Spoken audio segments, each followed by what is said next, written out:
నేను దేన్ని తెలుసుకుని సంతోషపడుతున్నానంటే పని పేరుతో నేను నీ పక్కనే ఉండొచ్చు.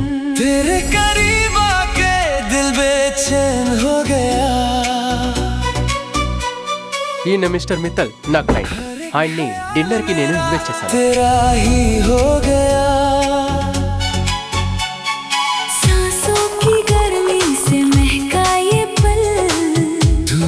మీకు ఎంత కావాలంటే అన్ని డ్రెస్సెస్ ఈషాతో ఇచ్చి ట్రై చేసుకోవచ్చు.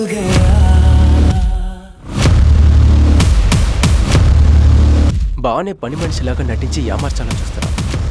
యాక్చువల్గా నువ్వు ఎవరో అలా నడుచుకో. నన్ను ఇక్కడి నుంచి తీసుకువెళ్ళు హేమంత్. నేను ఇక్కడ ఉండలేకపోతున్నాను. నీకు అర్థం కాలేదా నన్ను ఎందుకు పనిలో చేర్చుకున్నారని? సరే వదిలే, ముందు ఎలాగైనా సరే ఈశాన్ని జలస్ అయ్యేలా చెయ్యాలి.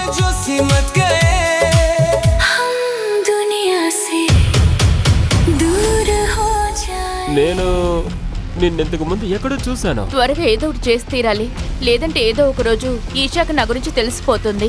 ఇక మన ప్లాన్ ఫెయిల్ అవుతుంది.